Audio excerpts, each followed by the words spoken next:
อัตถินาคารเวรมณีสิกขาปะทังสมาธิยามิ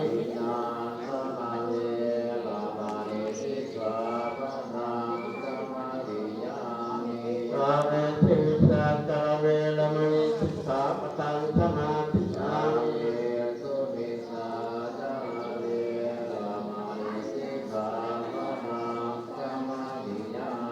มุขาวาทาเวรมณีสิกขาปะทังสมาธิยามิ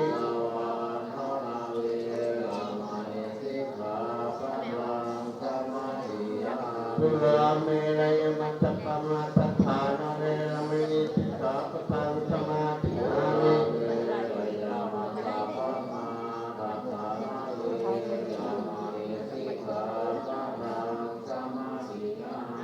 มิสาธุอิมานิปัสสะสิกขาปะทานิเจเรนะสุปฏิยิติเจเรนะโภคะสัพพทาเจเรนะนิพพุติยิติตัสสมาเจรามิโสทายะ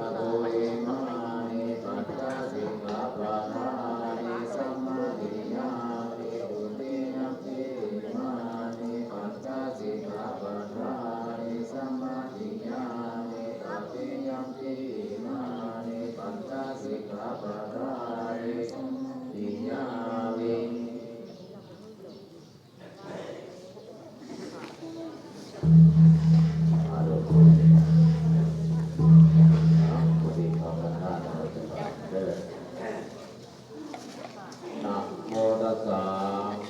ภะคะวะโตอะระหะโตสัมมาสัมพุทธัสสะนะโมตัสสะภะคะวะโตอะระหะโตสัมมาสัมพุทธัสสะพุทธังพุทธังธัมมังพุทธังสังฆังพุทธังพุทโธเมนะโถ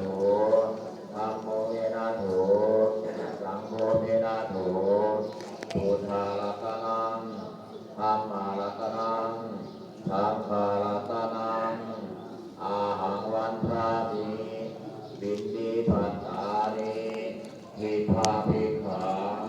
ทิภาพุทธนังทิภาทุกขังภาวันโตโนสาธุสาธุนางโพสุเจ้าผู้เป็นข่าวผิดบริสุทธิ์ภูมิค่าทั้งหลายยิ่งได้นำมาถวายแก่คุณพระพุทธเจ้ายิ่งได้นำมาถวายแก่คุณพระธรรมเจ้ายิ่งได้นำมาถวายแก่คุณพระสังฆเจ้าภูมิค่าทั้งหลายได้พร้อมพากัน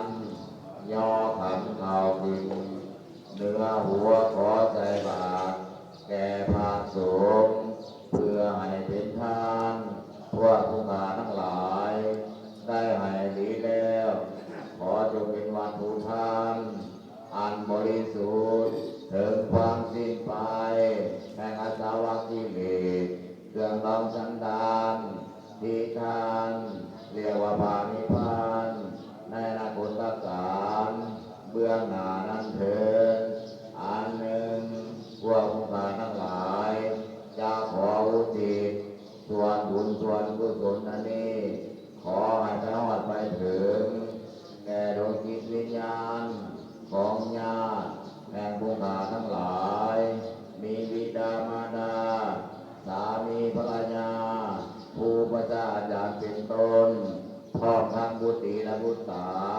ตลอดถึงภรรยาทั้งหลายที่ได้ล่วงลับไปก่อนแล้วขอจงมาอนุโมทนาสาธุการมาหับเอาผลทานดอกบุญขาทั้งหลายบททุกตนทุกคนก็ขาเถิดขอพระพุทธจงจำขอพระธรรมจงแจงเทวดาถูกแจ้งแจ้งตัวทิศสานิพพานาปัจจโยโหตุสาธุสาธุปาริสุทโธอนุโมทามิสาธุ